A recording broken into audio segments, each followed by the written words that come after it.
Pulivendula MLA Jaganmohan రెడ్డిపై ఆంధ్రప్రదేశ్లో సరికొత్త కేసు నమోదైంది. ఈ దెబ్బతో నన్ను కూడా అరెస్టు చేస్తారా అనేటువంటి భయంతో జగన్మోహన్ రెడ్డి ఉన్నట్టుగా తెలుస్తా ఉంది. వల్లభనేని వంశీ జైల్లో ఉన్నాడు, పిన్నెల రామకృష్ణారెడ్డి జైలుకు పోయి వచ్చాడు, నందిగం సురేష్ జైలుకు పోయి వచ్చాడు.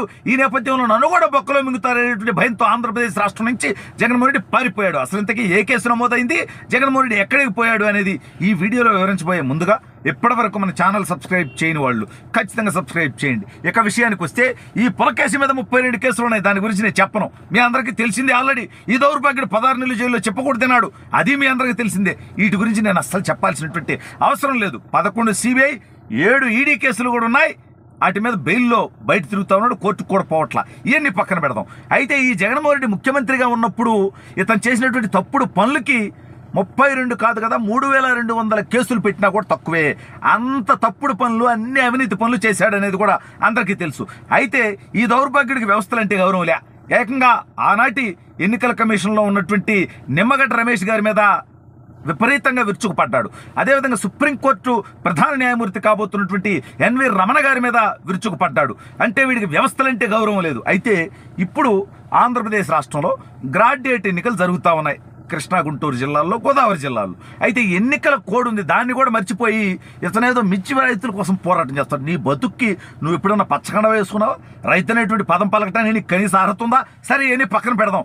ఇప్పుడు ఆల్రెడీ వల్లభనేని వంశీ ఒక దళిత వ్యక్తిని కిడ్నాప్ చేసినటువంటి కేసులో జైల్లో ఉన్నాడు. వాడిని పోయి పలకరిస్తాడు.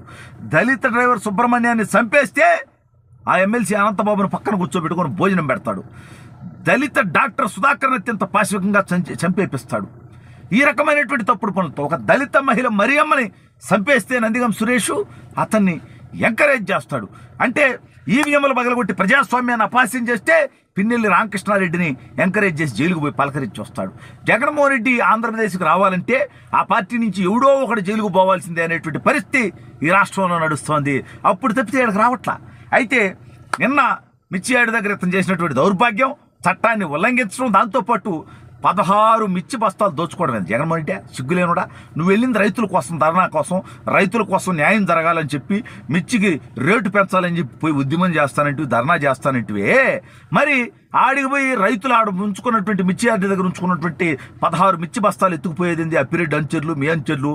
కొంపదీసి మీ ఇంట్లో కారం లేదని చెప్పి దానికోసం ఏమైనా దొంగతనం చేయించావు? బుద్ధిలే, ప్రజాధనం దోచుకున్నావు కదా, సిగ్గుండబల్యా. సరే, ఇప్పుడు జగన్మోహన్ రెడ్డి మీద ఒక కేసు ఆంధ్రప్రదేశ్లో గుంటూరులో ఎన్నికల సంఘం యొక్క నిబంధనలు అతిక్రమించినందుకు, అదేవిధంగా అక్కడ రాకపోకలకు అంతరాయం కలిగించినందుకు, పర్మిషన్ లేకుండా చేసినందుకు కేసు నమోదైంది. అయితే ఈ కేసులోనే బొక్కలో పోతాడనేటువంటి భయం జగన్మోహన్ రెడ్డి పట్టుకుంది. హుటాహుట్టిన ఏమిలే, అసలు ఎందుకు బెంగళూరు ఎందుకు పోతాడు ఇతను నాకు అర్థం కావట్లా. ఈ రాష్ట్రంలో కూటమి ప్రభుత్వం చాలా అరాచకాలు చేస్తోంది, దుర్మార్గాలు చేస్తోంది, అవినీతి చేస్తోంది అని జగన్మోహన్ రెడ్డి అంటున్నాడు కదా. మరి వాటి మీద ప్రజల్లోకి వచ్చి పోరాటం చేయి, రా, ప్రశ్నించు. ఇప్పుడు ఎన్నికల కోడ్ లేని జిల్లాలకు పోను మొగడు అయితే, నువ్వు పోటుగాడు అయితే ఎందుకు నువ్వు బెంగళూరు పారిపోయావు? ఈ కేసులో అరెస్ట్ చేస్తారని.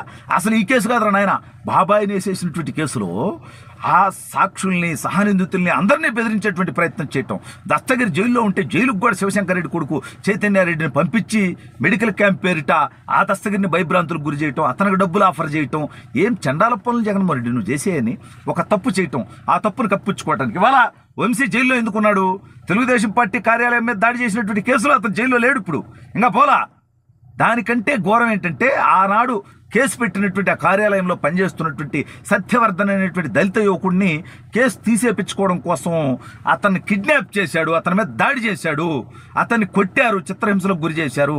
దానికి సంబంధించినటువంటి కేసులో జైల్లో ఉన్నాడు. అంటే ఒక తప్పు చేయటం, ఆ తప్పును కప్పిపుచ్చుకోవడం కోసం, ఆ తప్పు బయటపడకుండా ఉండటం కోసం, శిక్షలు తప్పించుకోవడం కోసం మరిన్ని తప్పులు చేయటం.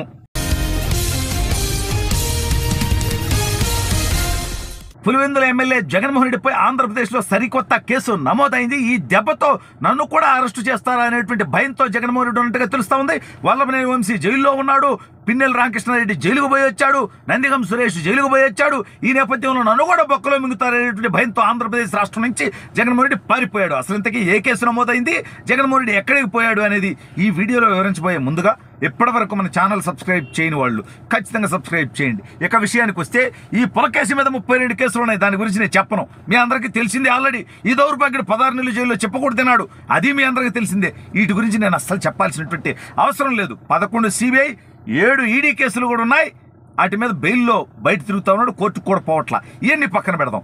అయితే ఈ జగన్మోహన్ రెడ్డి ముఖ్యమంత్రిగా ఉన్నప్పుడు ఇతను చేసినటువంటి తప్పుడు పనులకి 32 కాదు కదా 3200 కేసులు పెట్టినా కూడా తక్కువే. అంత తప్పుడు పనులు, అన్ని అవినీతి పనులు చేశాడనేది కూడా అందరికీ తెలుసు. అయితే ఈ దౌర్భాగ్యుడికి వ్యవస్థలంటే గౌరవం లే. ఏకంగా ఆనాటి ఎన్నికల కమిషన్లో ఉన్నటువంటి నిమ్మగడ్డ రమేష్ గారి మీద విపరీతంగా విరుచుకుపడ్డాడు. అదేవిధంగా సుప్రీంకోర్టు ప్రధాన న్యాయమూర్తి కాబోతున్నటువంటి ఎన్వి రమణ గారి మీద విరుచుకుపడ్డాడు. అంటే వీడికి వ్యవస్థలంటే గౌరవం లేదు. అయితే ఇప్పుడు ఆంధ్రప్రదేశ్ రాష్ట్రంలో గ్రాడ్యుయేట్ ఎన్నికలు జరుగుతూ ఉన్నాయి, కృష్ణా గుంటూరు జిల్లాల్లో, గోదావరి జిల్లాల్లో. అయితే ఎన్నికల కోడ్ ఉంది, దాన్ని కూడా మర్చిపోయి ఇతనేదో మిర్చి రైతుల కోసం పోరాటం చేస్తాడు. నీ బతుక్కి నువ్వు ఎప్పుడన్నా పచ్చకండ వేసుకున్నావా? రైతు అనేటువంటి పదం పలకటానికి నీకు కనీస అర్హత ఉందా? సరే, ఇవన్నీ పక్కన పెడదాం. ఇప్పుడు ఆల్రెడీ వల్లభనేని వంశీ ఒక దళిత వ్యక్తిని కిడ్నాప్ చేసినటువంటి కేసులో జైల్లో ఉన్నాడు. వాడిని పోయి పలకరిస్తాడు. దళిత డ్రైవర్ సుబ్రహ్మణ్యాన్ని చంపేస్తే ఆ ఎమ్మెల్సీ అనంతబాబును పక్కన కూర్చోబెట్టుకొని భోజనం పెడతాడు. దళిత డాక్టర్ సుధాకర్ని అత్యంత పాశవికంగా చంపేపిస్తాడు. ఈ రకమైనటువంటి తప్పుడు పనులతో ఒక దళిత మహిళ మరియమ్మని చంపేస్తే నందిగం సురేష్ అతన్ని ఎంకరేజ్ చేస్తాడు. అంటే ఈవీఎంలు పగలగొట్టి ప్రజాస్వామ్యాన్ని అపహాస్యం చేస్తే పిన్నెల్లి రామకృష్ణారెడ్డిని ఎంకరేజ్ చేసి జైలుకు పోయి పలకరించి వస్తాడు. జగన్మోహన్ రెడ్డి ఆంధ్రప్రదేశ్కి రావాలంటే ఆ పార్టీ నుంచి ఎవడో ఒకటి జైలుకు పోవాల్సిందే అనేటువంటి పరిస్థితి ఈ రాష్ట్రంలో నడుస్తోంది. అప్పుడు తప్పితే ఇక్కడికి రావట్లా. అయితే నిన్న మిర్చియాడి దగ్గర ఇతను చేసినటువంటి దౌర్భాగ్యం, చట్టాన్ని ఉల్లంఘించడం, దాంతోపాటు 16 మిర్చి బస్తాలు దోచుకోవడం. జగన్మోహన్ రెడ్డి సిగ్గులేనుడా? నువ్వు వెళ్ళింది రైతుల కోసం, ధర్నా కోసం, రైతుల కోసం న్యాయం జరగాలని చెప్పి మిర్చికి రేటు పెంచాలని చెప్పి పోయి ఉద్యమం చేస్తానంటే, ధర్నా చేస్తానంటివే. మరి ఆడికి పోయి రైతులు ఉంచుకున్నటువంటి మిర్చి యార్డు దగ్గర ఉంచుకున్నటువంటి 16 మిర్చి బస్తాలు ఎత్తుకుపోయేది అప్పిరెడ్డి అంచెర్లు, మీ అంచెర్లు. కొంపదీసి మీ ఇంట్లో కారం లేదని చెప్పి దానికోసం ఏమైనా దొంగతనం చేయించావు? బుద్ధిలే, ప్రజాధనం దోచుకున్నావు కదా, సిగ్గుండబల్యా. సరే, ఇప్పుడు జగన్మోహన్ రెడ్డి మీద ఒక కేసు ఆంధ్రప్రదేశ్లో గుంటూరులో ఎన్నికల సంఘం యొక్క నిబంధనలు అతిక్రమించినందుకు, అదేవిధంగా అక్కడ రాకపోకలకు అంతరాయం కలిగించినందుకు, పర్మిషన్ లేకుండా చేసినందుకు కేసు నమోదైంది. అయితే ఈ కేసులోనే బొక్కలో పోతాడనేటువంటి భయం జగన్మోహన్ రెడ్డి పట్టుకుంది. హుటాహుట్టిన ఏమిలే, అసలు ఎందుకు బెంగళూరు ఎందుకు పోతాడు ఇతను? నాకు అర్థం కావట్లా. ఈ రాష్ట్రంలో కూటమి ప్రభుత్వం చాలా అరాచకాలు చేస్తోంది, దుర్మార్గాలు చేస్తోంది, అవినీతి చేస్తోంది అని జగన్మోహన్ రెడ్డి అంటున్నాడు కదా. మరి వాటి మీద ప్రజల్లోకి వచ్చి పోరాటం చేయి, రా, ప్రశ్నించు. ఇప్పుడు ఎన్నికల కోడ్ లేని జిల్లాలకు పోను, మొగడు అయితే నువ్వు పోటుగాడు అయితే ఎందుకు నువ్వు బెంగళూరు పారిపోయావు? ఈ కేసులో అరెస్ట్ చేస్తారని. అసలు ఈ కేసు కాదురా నాయన, బాబాయిని వేసేసినటువంటి కేసులో ఆ సాక్షుల్ని, సహనిందితుల్ని అందరినీ బెదిరించేటువంటి ప్రయత్నం చేయటం. దస్తగిరి జైల్లో ఉంటే జైలుకు కూడా శివశంకర్ రెడ్డి కొడుకు చైతన్యారెడ్డిని పంపించి మెడికల్ క్యాంప్ పేరిట ఆ దస్తగిరిని భయభ్రాంతులకు గురి చేయటం, అతనికి డబ్బులు ఆఫర్ చేయటం, ఏం చండాల పనులు జగన్మోహన్ రెడ్డి నువ్వు చేసేయని ఒక తప్పు చేయటం, ఆ తప్పును కప్పించుకోవటానికి. ఇవాళ వంశీ జైల్లో ఎందుకున్నాడు? తెలుగుదేశం పార్టీ కార్యాలయం మీద దాడి చేసినటువంటి కేసులో అతను జైల్లో లేడు, ఇప్పుడు ఇంకా పోలా.